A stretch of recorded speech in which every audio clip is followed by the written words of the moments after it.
নমস্কার বন্ধুরা, welcome to my channel পম্পার রান্নাঘর। বন্ধুরা, চিলি চিকেন তো আপনার বাড়িতে প্রত্যেকেই বানান। আমি আজকে আপনাদের সাথে আমার পদ্ধতিটা শেয়ার করব। এই পদ্ধতি যদি করেন তাহলে একদম পুরো রেস্টুরেন্টের টেস্টে হবে চিলি চিকেনটা।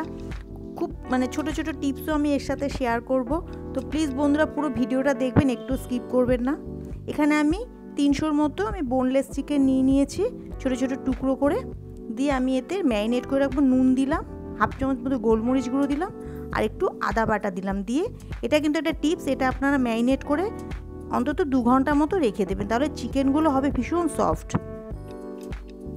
এটা আমি ম্যারিনেট করে নিচ্ছি, দিয়ে আমি 2 ঘন্টার মতো এটা চাপা দিয়ে রেখে দেবো।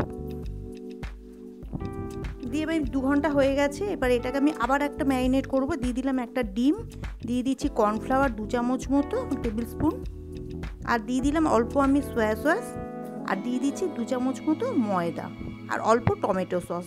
বেশি সসটা দেবো না, আমি অল্প দেবো। দিয়ে এটাকে ভালো করে ম্যারিনেট করে আবার আমি এটা কিছুক্ষণের জন্য মিনিট 10-এর জন্য রেখে দেবো।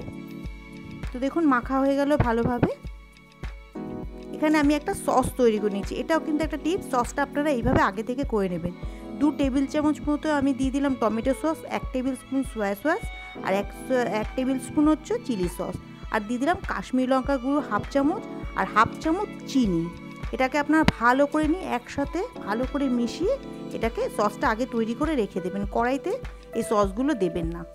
আপনারা যদি আমি গ্রিন চিলি সস দিচ্ছি, আপনারা রেড চিলি সসও দিতে পারেন। কড়াইতে আমি তেল দিয়ে দিলাম, দিয়ে ম্যারিনেট করা চিকেনগুলো আমি বড়া করে এক একটা করে দিয়ে বড়া তৈরি করে নিচ্ছি।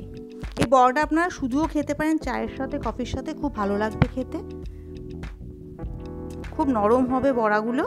তো দেখুন এইভাবে আমি এক পিঠ হয়ে গেছে, আস্তে আস্তে উল্টে আমি অন্য পিঠটাও ভেজে নিচ্ছি। ঠিক এইভাবে আপনারা ভেজে নেবেন। আপনার চিকেনের পিসগুলো একটু বড়ও করতে পারেন, ছোটো করতে, সেটা আপনাদের ইচ্ছে অনুযায়ী।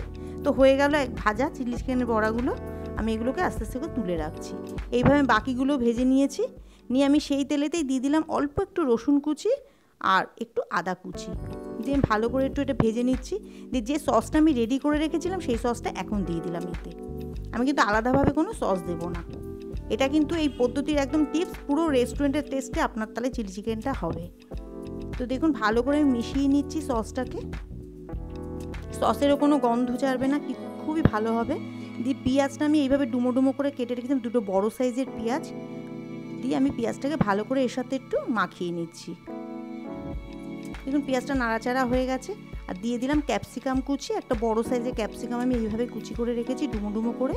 আর দিয়ে দিলাম কাঁচা লঙ্কা 3-4টে মতন চিড়ে দিয়ে, আপনারা যেরকম ঝাল খাবেন সেরকম লঙ্কাটা দেবেন। দিয়ে দিলাম অল্প একটু নুন, যাতে ক্যাপসিকামটা একটু নরম হয়ে যায়। ভালো করে আমি এটা কষিয়ে নিয়ে সবটা মিশিয়ে নিচ্ছি আমি একসাথে, দেখতেও খুব ভালো লাগে। দিয়ে দিলাম আমি অল্প জল।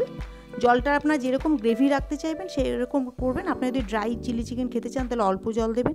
আমি একটু গ্রেভি চিলি চিকেন করবো, জন্য আমি একটু জল দিলাম। দিয়ে ফুটে উঠেছে, আমি বড়া চিলি চিকেনগুলো এখন আমি দিয়ে দিচ্ছি। খুবই সহজ চিলি চিকেন, প্রত্যেকেই তো বানান, খেতেও খুব টেস্ট হয়। বাড়িতে ফ্রায়েড রাইস হলে আর রুটি পরোটা সবার সাথেই যায় চিলি চিকেন। দিয়ে আমি এটা মিনিট 10-15 জন্য আমি চাপা দিয়ে রেখে দেবো, একটু মিডিয়াম ফ্লেম করে। দিয়ে আমি একটু কর্নফ্লাওয়ার 1 টিস্পুন মতো কর্নফ্লাওয়ার নিয়ে একটু জলে আমি গুলে রাখছি। এটা দেবো। এবার আমি নামানোর কিছুক্ষণ আগে এটা আমি দিয়ে দেবো, যাতে গ্রেভিটা একটু ঘন হয়ে যায়। আপনার কর্নফ্লাওয়ারটা কিন্তু অবশ্যই দেবেন, তাহলে গ্রেভিটা খেতে ভালো লাগবে। দেখুন জলটা অনেকটাই শুকিয়েছে, কর্নফ্লাওয়ার দিলে আরও অনেকটা ঘন হয়ে যাবে। এটা কিন্তু প্রথমে দেবেন না, ঠিক নামানোর আগে দেবেন। তো দেখুন অনেকটাই শুকিয়ে গেছে। তো তৈরি হয়ে গেল বন্ধুরা আজকে চিলি চিকেন।